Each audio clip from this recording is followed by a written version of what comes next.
The three of us got into the same car. My divorce hearing was scheduled for 9:30 a.m.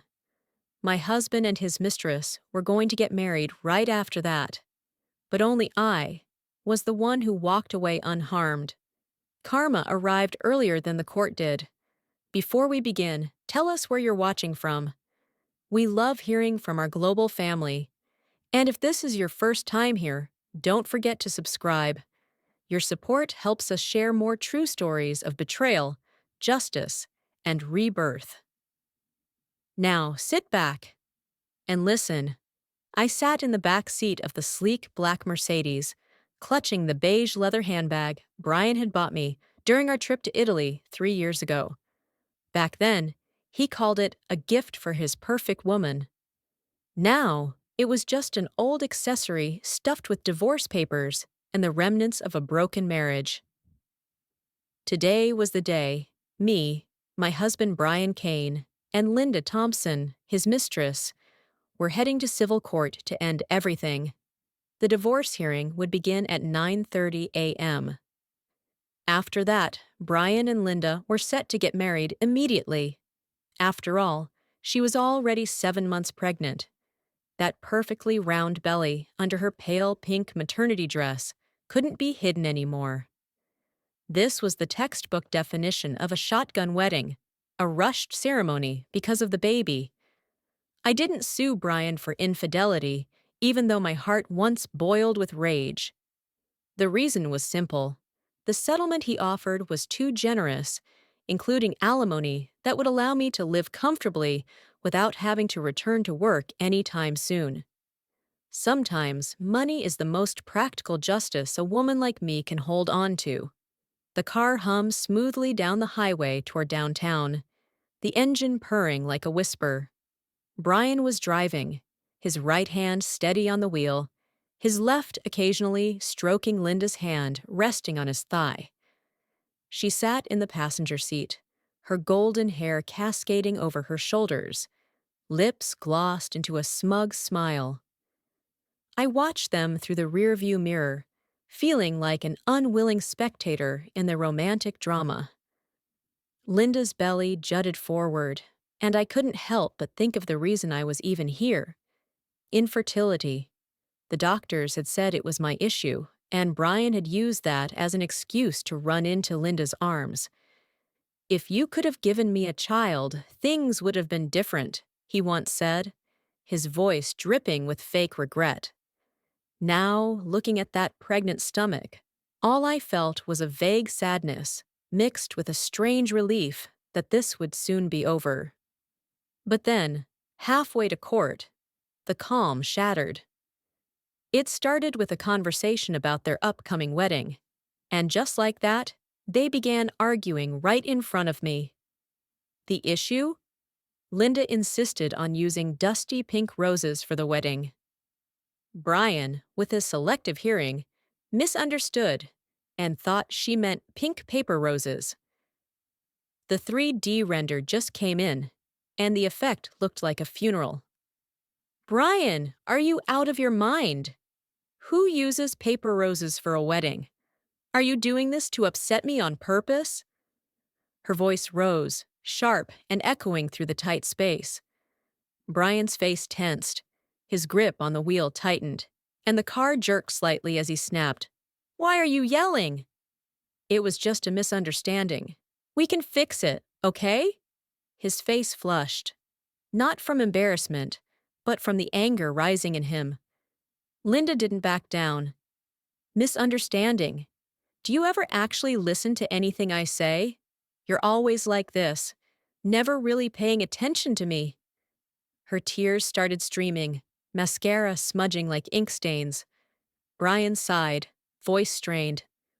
"Okay, I get it. It's a mistake. What do you want me to do? I'm driving." The fight escalated into a chaotic symphony, her yelling, his growling. I sat in the back seat, leaning against the soft leather, and then Linda suddenly turned to me, voice trembling, pleading, "Emily, please tell him." "Do you think it's easy for me? I'm being called a homewrecker while carrying his baby. I just asked for one small thing, and he doesn't even care. What's the point of this marriage then? Her face flushed red, hands protectively cradling her belly like it was some fragile treasure. I looked into her teary eyes and felt something unexpected. Not jealousy, but a strange mix of pity and bitterness. I smiled faintly, voice soft. Yes, yes, yes. It's all his fault. Don't get upset. It's not good for the baby. Brian heard that, and his face darkened further. You think I don't care? Who do you think I'm working myself to death for every day? It was one small misunderstanding. Do you have to keep bringing it up? He sounded like a sulking child. I turned to him, still calm. Providing for the family isn't easy. I did take away 3 of your houses, after all. Linda's pregnant. Maybe try cutting her some slack. I wasn't mediating because I cared about them, but because I was worried. If this escalated further, the court hearing might be delayed, and I'd have to wait even longer to get out of this marriage. To keep things from spiraling, I offered, Linda, why don't you come sit in the back? Take a breath. Don't bother with this idiot. Linda slowly moved to the back seat. I switched to the front. As soon as she sat down, she started ranting again. It's all your fault. If you could have had kids, I wouldn't be suffering like this now. That sentence was a dagger to the heart. I froze, eyes fixed on the rearview mirror. These 2 garbage humans, one a mistress, the other a cheating husband, and they still found a way to blame me. I thought to myself, fury bubbling beneath the surface. They say bad people will get what's coming to them. If karma has eyes, then let it strike now. Bam!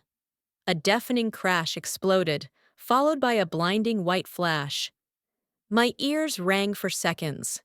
The world blurred like a nightmare. The airbag slammed into my face, stinging sharply. But all I could think was, an accident! Brian's car had crashed into a large truck. From the truck's bed, a steel rod, meters long, about 7 to 8 centimeters thick, came flying down like a spear from hell. In a flash, it pierced straight through the windshield. The rod drove through Brian's right chest, tore through the driver's seat, and skewered Linda's belly in the back. And me? Because I'd just moved to the front passenger seat, I only got hit by the airbag. Painful and dizzying, but nothing serious. I sat there, staring at the horrifying scene in front of me. My name is Emily Hayes. I'm 29 years old, and I teach math at a local middle school. My job is simple. Every day I stand at the chalkboard, drawing out balanced equations, explaining to kids how everything in mathematics follows logic and has a solution. But my life is nothing like that. It's messy, off balance, and there's no equation that could solve it. 5 years ago, I married Brian Kane, a handsome businessman with a silver tongue who constantly promised me a future full of children and happiness. I was 24 then, still naive enough to believe that love alone could build a whole life. But reality was far harsher. The years went by, one after another, and I still wasn't pregnant. No crying babies, no little footsteps. I started to worry. My mother-in-law, Evelyn Kane, a bony woman with tightly pinned silver hair and razor-sharp eyes, was the first to voice her criticism. She lived only a few blocks away from us, but it felt like she was camped out in my kitchen. Every visit, she'd stare at my stomach, lips pursed, before spitting out some biting remark. Evelyn refused to let me go to a reputable hospital where real doctors and modern equipment could actually help. No need, she said, shaking her head. I know a good doctor at a fertility clinic across town. Recommended by a friend. He's very experienced. She was so forceful that I had no choice. That doctor, a frail old man with thick glasses and a gravelly voice, came to our house to examine both of us. I tried every method I could to get pregnant. Those daily hormone supplements tasted as bitter as my growing disappointment. I tracked my menstrual cycles on the Flow app, marked every ovulation day, scheduled sex like a complex math problem. But I still didn't conceive. Every time the test strip showed a single line, it felt like my heart was being crushed. I didn't trust that old doctor, so I secretly went to a big hospital for proper testing. The results came back normal. My hormone levels were fine. My corpus luteum was healthy. My cycles ran like clockwork. The doctor smiled and patted my shoulder. "You're perfectly fine, Emily." Nothing to worry about. I brought the paper home, hands trembling as I handed it to Brian, my voice pleading. "See? I'm okay. Maybe the issue is with you. We should get you checked too." But Brian's face turned red with anger. He threw the paper onto the table. "You're blaming me now? I'm perfectly healthy. You're the one who needs to try harder." He stormed out of the room, leaving me sitting there, gripping the now crumpled paper in my hands. We kept going back and forth like that for months, fights looping on repeat, shouting that echoed through the house, followed by long stretches of silence that felt like a curse. Everything finally exploded the day Brian showed up at my door with Linda, a young woman, visibly pregnant. They stood there in the doorway, Brian's arm wrapped around her shoulders, his voice flat like he was commenting on the weather. "Emily, I'm sorry, but Linda is pregnant with my child. I I don't have any problems." I stood frozen, my hand gripping the doorframe until my knuckles turned white, my heart shattering. He used her belly as proof, as a weapon. My rage blended with heartbreak. I laid down the terms for our divorce. 3 of the houses would go to me, and he'd be left with just a portion of the cash. Half an hour after the crash, the shrill wails of police sirens echoed through the air, mingled with the howls of fire trucks and ambulances, all rushing in like metallic beasts, sealing off half the road. Smoke still billowed thick from the truck's engine. I sat by the roadside wrapped in an emergency blanket, shivering. My face must have been pale, eyes vacant, staring into nothing, as if my soul were still trapped somewhere inside that wrecked car. People gathered around, the trembling truck driver, a few curious onlookers who had stopped their cars. Some tried to comfort me. One hand gently patted my shoulder. "Are you okay?" I only nodded, clutching the blanket tighter. "Are you Emily Hayes?" a young police officer asked, stepping closer with a notepad in hand, his tone serious but sympathetic. I nodded again, my throat dry as sandpaper. He jotted a few notes and asked, "The 2 people injured in the car, what's their relationship to you?" I took a deep breath, forcing my voice to stay steady. "The man is my husband, Brian Kane. The woman, the baby in her belly, belongs to my husband." The officer's expression hardened instantly, brows raising as he studied me like a suspect. "Ms. Hayes, you do know that surrogacy contracts are legal in California, right?" I froze, jaw dropping. Then I pointed toward the twisted wreck a few meters away, where Brian and Linda were still trapped, and snapped, voice shaking with fury. "Look at them! Clinging to each other like lovers, living and dying together. Does that look like a surrogacy contract to you? They're fiancés and lovers." From inside the car came faint groans, slicing through the already suffocating air. Linda, face ghost white, eyes brimming with tears, clutched her swollen belly, trembling, moaning. "It hurts! Please! Save me! Save me first!" Her voice broke with desperation, like a wounded animal begging for life. Brian, his right chest pierced clean through by the steel rod, his white shirt soaked in red, gasped painfully, shouting hoarsely, "Don't move! God damn it, don't move! Do you hear me? I'm in agony too. Help! Somebody help me first!" His face contorted in agony.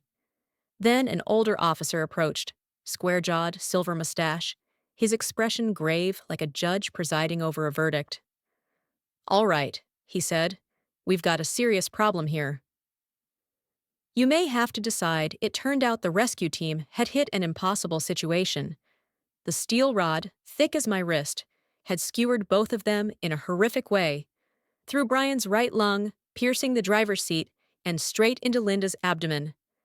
The rescuers explained urgently, pointing to the injuries. Brian's right lung was punctured. blood flooding his chest cavity. Linda's wound likely affected her liver and spleen, and the fetus's condition was uncertain. The fetal heartbeat was irregular.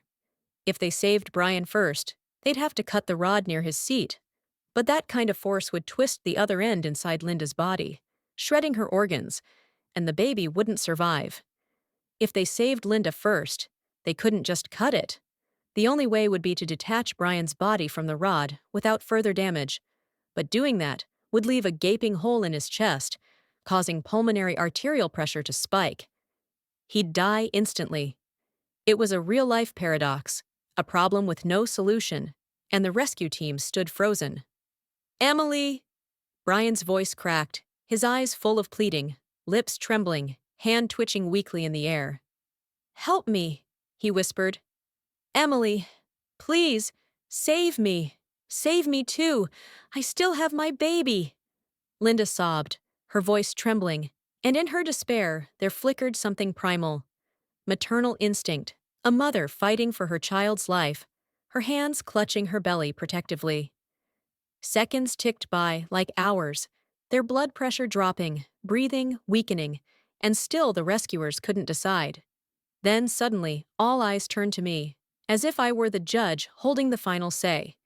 I pulled my phone out of my purse, my hands shaking as I dialed. Let me call someone for advice first," I told the officer. I tried calling my mother-in-law. 2 rings, then hung up. Tried again. Busy. "Looks like she's blocked my number," I said with a bitter half-smile.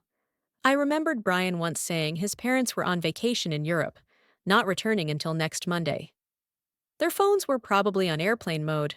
Maybe I could try Brian's phone instead? Fighting down disgust, I stepped toward the wreck, searching through his blood-soaked pockets for the phone. Just as I unlocked it, an incoming call popped up. It was from the wedding planner. I answered. A cheerful female voice came through. "Mr. Kane?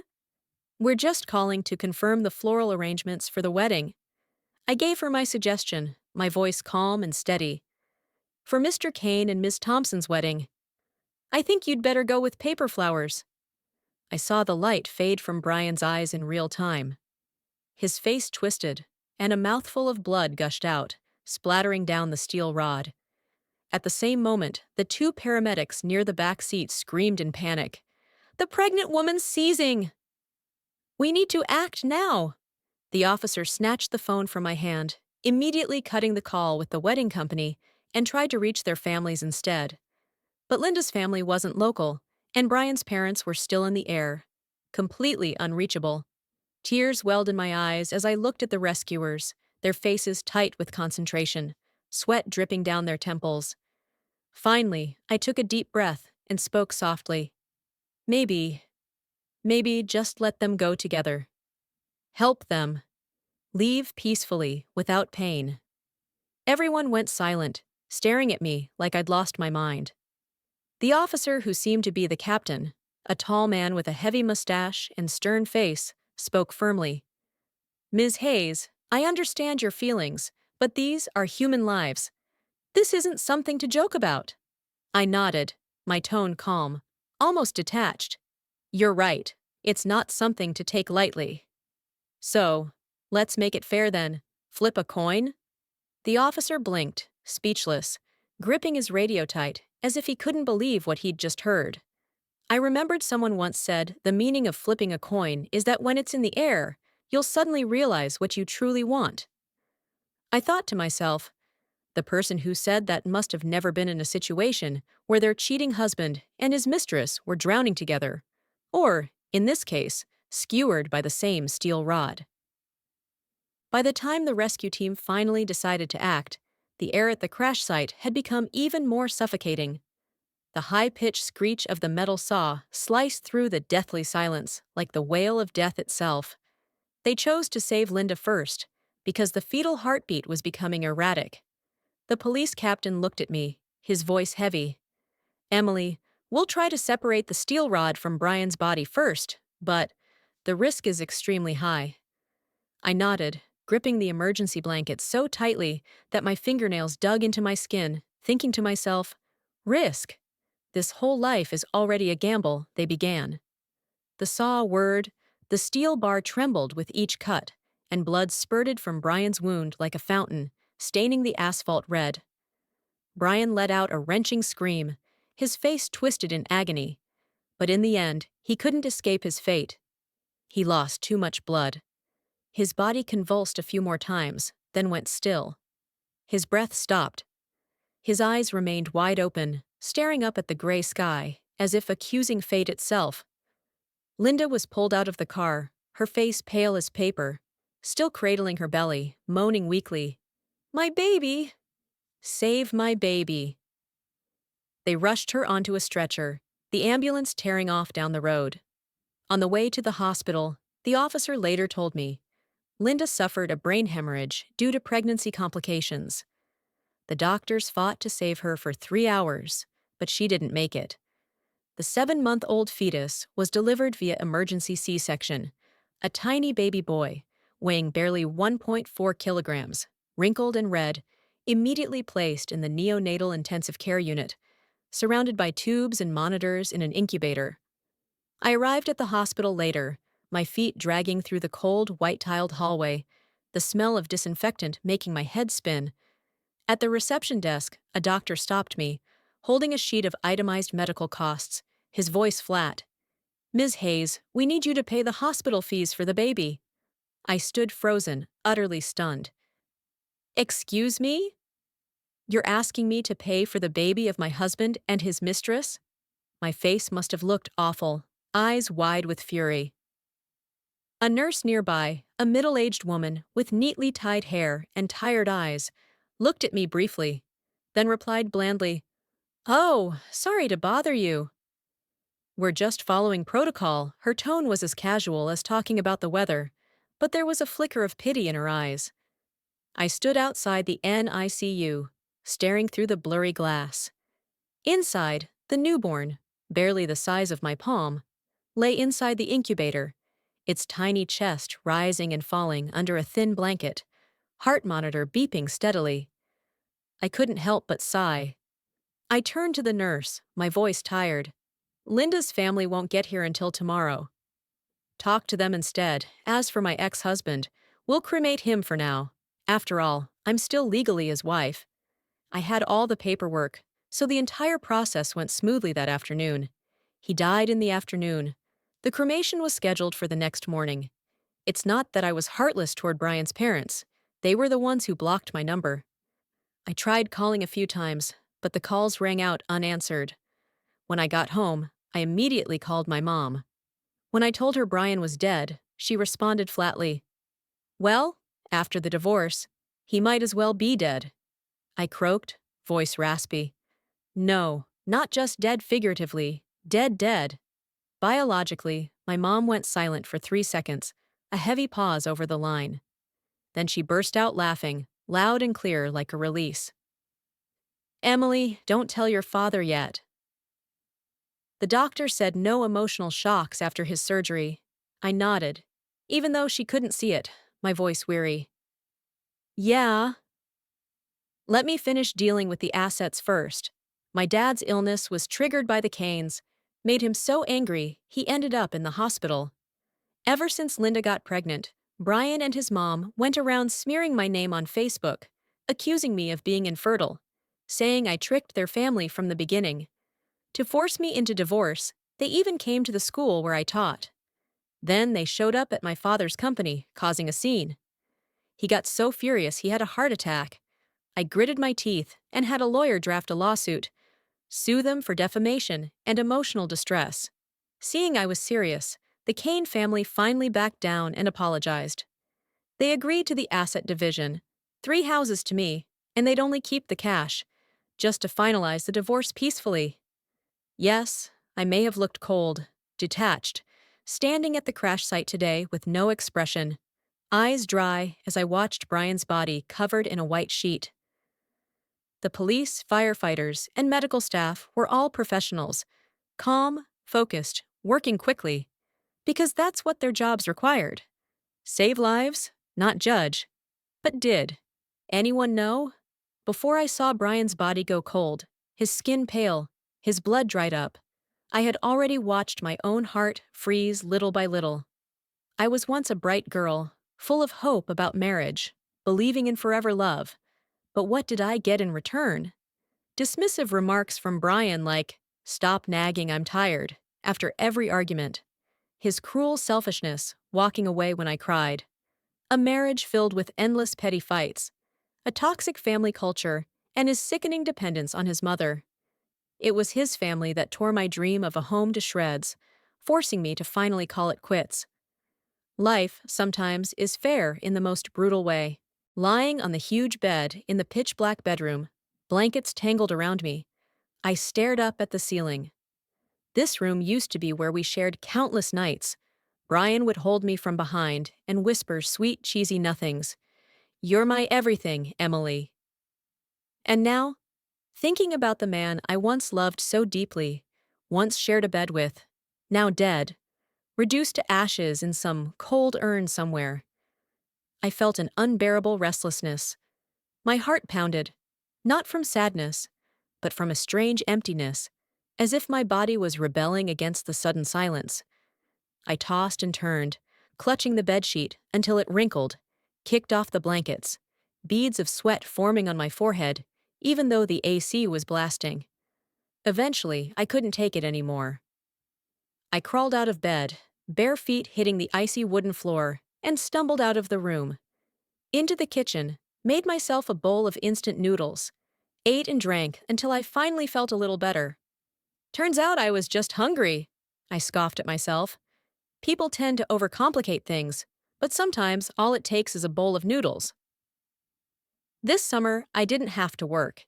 It was summer break, the long holiday for teachers, a time for relaxing, reading, or traveling. But this summer had turned into a chaotic whirlwind.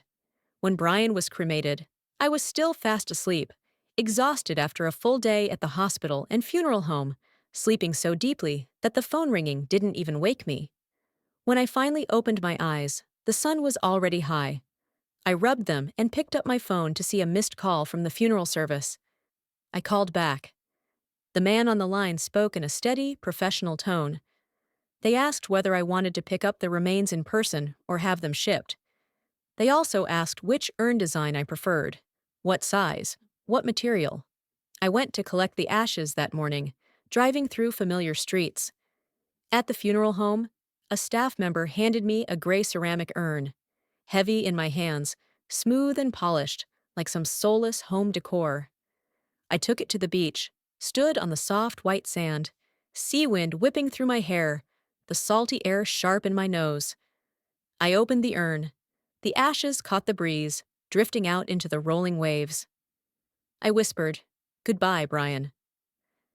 The ashes vanished quickly, like faded memories, leaving me there, toes buried in damp sand, feeling light, but empty.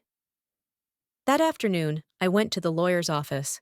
Frank Douglas's office was on the 5th floor of a sleek glass building, air cold from the AC, the faint smell of paper and coffee in the air. He was recommended by a former student of mine. Frank was young, about 30, neatly trimmed brown hair, wearing a well-fitted gray suit, bright face with an eager smile. At first, I was skeptical, glancing at his youthful face and thinking, he's so young. Does he have enough experience? What if my case gets messy? But Frank quickly won me over with logic. Sitting behind a glossy wooden desk, flipping through paperwork, he said confidently, "A case like yours isn't complicated. It's all about who's more persistent. The older lawyers, those with reputation to protect, tend to be conservative and will tell you to settle. It's only people like me, still building a name, who are willing to go all in." I looked into his eyes, steady, sincere, and decided to trust him. Frank flipped through the files quickly, taking notes nonstop, then did some calculations. The result left me stunned. I sat frozen on the soft leather chair, mouth hanging open. No way. We already agreed. Post-divorce, I'd get the 3 houses, worth $1.8 million. Why now? Is it this low? My voice rose furious, my hand lightly hitting the table. Frank adjusted his glasses and calmly explained, pointing at the numbers on paper. "You see here, Yes, the 1.8 million in property was agreed upon in the divorce, all going to you. But now that your husband's dead, half of that becomes part of his estate. By law, the estate is subject to community property rules, meaning you get 50%, and the rest is split among his children. So your share becomes just 900K. Altogether, you're looking at around 1 million now. I sat there gripping the chair's armrest, my mind spinning. A middle school math teacher, and yet I'd just been blindsided by a grade school level problem. So this was it. Premature celebration? I had assumed that with Brian gone, I, the legal wife, would automatically inherit everything. Besides the 3 houses, I thought I'd be entitled to his company shares, cash in the bank, investments. But when Frank dug deeper, flipping through financials with a serious face, he shook his head. Ms. Hayes, your husband left behind nothing. In fact, he had over $70,000 in credit card debt. I leapt up, face flushed red. That bastard? Of all times to die, he picked the one that cost me hundreds of thousands. My voice echoed in the office, my fists pounding the table, rage rising like a tide. Frank looked at me, voice calm. But have you ever wondered? With someone as calculating as your ex-husband, do you think he really left everything to you so easily? That snapped me awake. You mean, he might have hidden assets? Frank nodded, tapping his pen against the desk. There's an 80 to 90% chance, but tracking it would be hard. Typical tricks include transferring company shares to parents' names, offloading brokerage accounts. Without solid proof, if the other side doesn't admit it, the court likely won't side with us. Unless we can trace the money trail and file for a full investigation. Frank's words triggered something in my memory. Last October, Brian dissolved 2 companies under his name, claiming poor performance. Then he helped his parents register a new company, listed them as owners while he remained the manager, still running it directly but only taking home minimum wage. Come to think of it, wasn't that right around the time Linda got pregnant? He had been laying the groundwork for a fallback plan all along. No wonder he kept yelling about walking away with nothing during the divorce. Not to mention, earlier this year, my in-laws bought a 200-square-meter apartment, saying they made money from stocks. Seriously? Before their trip to Europe, Brian even took them on a tour around Hong Kong and Macau, and when they got back, they bragged to everyone about hitting it big in the casinos. Hitting it big. Big enough to send their own son straight to his grave. Frank looked at me, gently. So, Miss Emily, what number are you expecting? I paused, sat up straighter, and looked him in the eye. Here's the deal. We originally agreed on a 15% cut. I'm bumping it to 20%. However much you help me get back, I win and you win. Just don't talk to me about morals. As long as it's legal, I don't care. Frank adjusted his glasses, smiling, his eyes gleaming with excitement. You said it. I'm already feeling the thrill. A partnership based solely on money. Doesn't that sound more solid than a marriage? The next morning, everything began to shift in the most unexpected way. Frank Douglas, the young lawyer I had once trusted, sent me an email notice canceling our contract.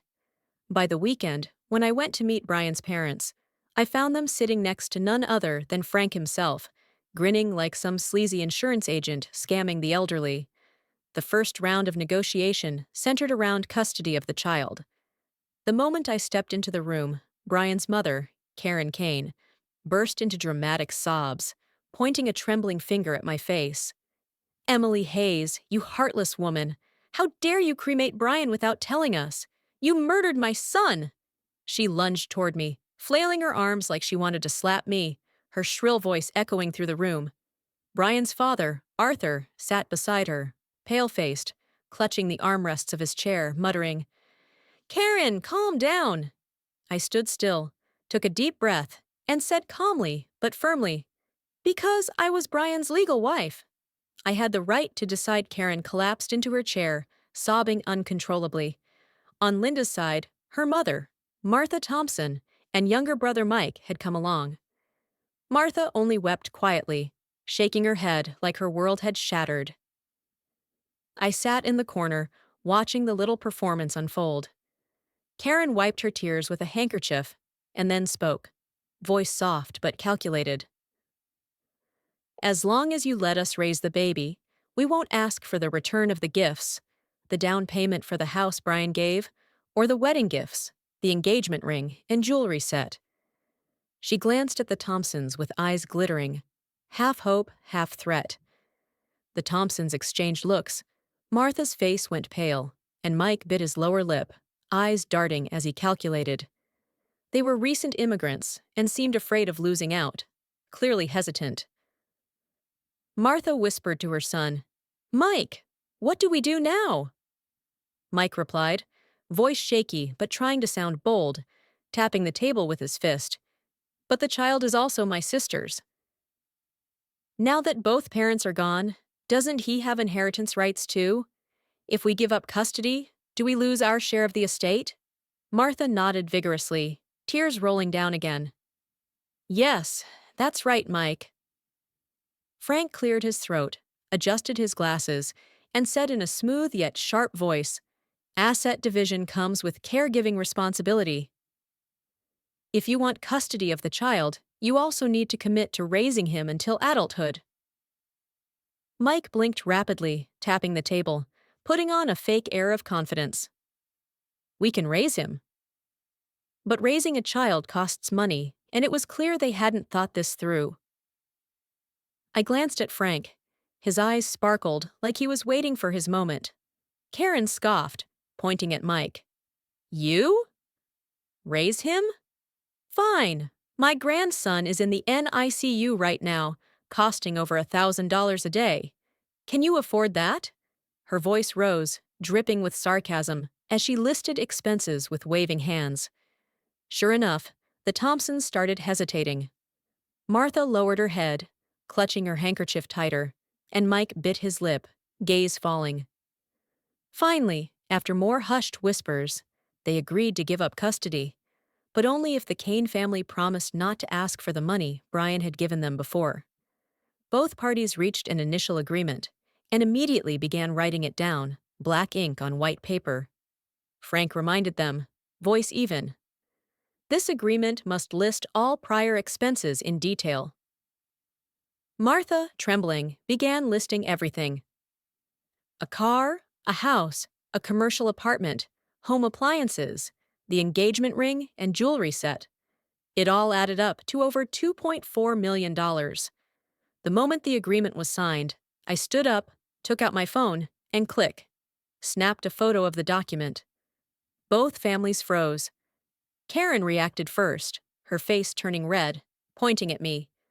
"Emily, what are you doing? This has nothing to do with you. Why are you taking pictures?" Her voice boomed in fury. I shrugged, calmly sitting back down. "You're asking why this involves me?" I said. "I was Brian's legal wife. During our marriage, he secretly funneled money to another woman and her family. Don't I have the right to demand it back?" The Thompson family immediately panicked. Martha turned white, clutching her chest. "Emily, what do you mean? Didn't we agree no one would ask for it back?" Mike stood up, slamming the table. "This is fraud!" I laughed, shaking my head. "Who agreed? Did I sign anything? Did I say that? Brian's parents said they wouldn't ask for it back, but it's not even their money. As for me, I want my share. Sorry, $2.4 million, right? I suggest you return it quickly before I sue you." The whole room erupted. Karen shrieked, "Emily, have you gone insane over money? Even if you have a point, we can't return that. It's my grandson's inheritance." I squinted, tilted my head with a smirk. "Oh? And where's your grandson now?" Karen's face contorted in rage, flushing bright red like she might explode. "My grandson is Brian's son. Even if born premature, he's still a person. He has inheritance rights." I smiled, resting my chin on my hand. "Then how will you prove the baby is Brian's?" I pulled out OBGYN records from my bag, spread them on the table with a crinkle of paper, and pointed to the numbers. "Look here, I had my blood tests and ultrasounds done. Everything came back normal. Brian and I were married for 5 years and had no children. I have grounds to petition the court. questioning whether my late husband was even capable of reproduction. Karen turned pale, her trembling fingers grazing the documents. I continued, voice sharp. So then, how will you prove Linda's child is Brian's? DNA test? Sorry, Brian's already been reduced to ashes. Martha piped up, voice shaking. But maybe from his hair or something from the house. I shook my head and looked straight at them. You want to come to my home to collect hair or traces of his life? I had the whole place deep cleaned and refreshed the day after. Everything spotless. There's nothing left Frank Douglas, ever the diligent worker, or perhaps loyal to his new clients, immediately sided with Brian's parents. He adjusted his glasses and spoke professionally. Martha, I must warn you about legal risk. If you can't prove the child is Brian's, your family will be required to return all gifted assets. Martha panicked, her face ghostly pale, clutching her chest. What are you saying? Don't make things up, she shouted, trembling. My daughter Linda was a good girl. Ever since she was with Brian, she never saw anyone else. She was waiting for him to finalize the divorce. The child is definitely Brian's. I rested my chin on my hand again, tilted my head, and replied with a mocking smile. Martha, do you want to hear yourself say that again? A good girl, who seduced a married man, got pregnant, and waited for him to divorce his wife. Martha fell silent, her face burning red, her hands clenched around her handkerchief as the tears returned, sobs echoing through the room. I didn't care anymore. I just shrugged, got up from my chair, and turned my back to walk out the door. But later, I found out that under Frank's persuasion, my mother-in-law secretly took samples from both herself and her husband to test their relationship with the baby. What I didn't realize then was that things were about to upend everything I thought I knew. While waiting for the DNA results, I secretly invited Frank out for dinner. We sat across from each other. He cut into his steak with practiced precision, silverware gliding gracefully, while I nibbled at my salad, my voice calm. Thank you for helping orchestrate that little play. If the two families hadn't exposed themselves, I'd never have known just how much money Brian gave his mistress. Frank Douglas smiled, dimples showing, eyes sparkling under the light. This was just the opening act. I thought, exactly, sipping the dark red wine, its tannins clinging to my tongue like a reminder of secrets yet uncovered. Who knows how much Brian had transferred behind my back? Just from the way he so easily gave up the 3 houses, I figured the actual amount had to be double, maybe triple that. But is this really okay? I asked, a little uneasy, setting down my fork and looking straight at Frank. He casually dabbed his mouth with a crisp white napkin and replied, Didn't you say, as long as it's legal, anything goes? I shook my head, voice a bit sharper. I was just saying that. Frank had taken on Brian's parents as clients, yet secretly helped me, an unforgivable sin in the legal profession. The 2 DNA reports arrived simultaneously in Frank's inbox on a stormy morning. He sat in his office, facing 5 people. The baby had a genetic match with Brian's father, Robert Kane, but no match at all with Karen, Brian's mother. Frank read the report again, zooming in on the bolded lines, his voice trembling as he read aloud. The genetic match is 99.6%. Conclusion: Robert Kane is the biological father of the child. Karen went pale as a sheet, collapsing into the living room sofa, clutching her chest and letting out a high-pitched scream. No! No way! Realizing he couldn't hide it anymore, Robert confessed. Brian had azoospermia, 0 sperm count, diagnosed years ago at a friend's clinic. But because Karen desperately wanted a grandchild, Robert hid the truth, afraid she'd fall ill from disappointment. Of course, I, the betrayed wife, was never told. Later, when Brian's company hired a new receptionist, it was Linda, a young woman with a sweet smile from a poor background who used her looks to seduce a married man. But no matter how hard they tried, Linda couldn't get pregnant. So Robert devised a plan. He used massive gift payments to get close to Linda and secretly started sleeping with her.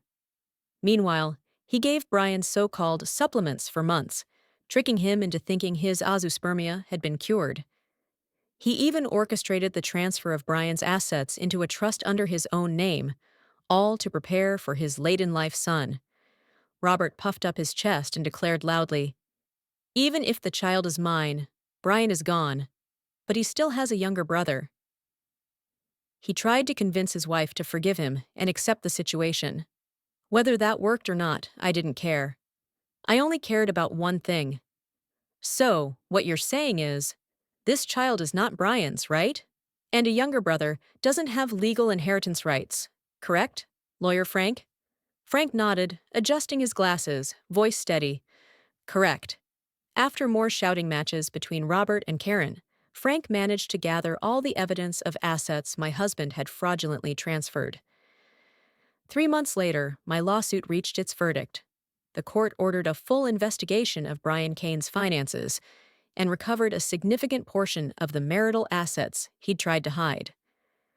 In total, I received $4.7 million in compensation. Holding the court ruling in my hand, my heart pounding, I became financially free for half a lifetime in a single moment, walking out of the courthouse with a quiet smile. The divorce papers between Brian's parents still hadn't been approved. As for the baby, he had been in the NICU for 60 days, his tiny body rising and falling under a sheet of glass, racking up over $800,000 in hospital bills, itemized charges for tests, medication, everything. In the end, he survived, let out a weak cry when he was finally held. But his future? I no longer cared.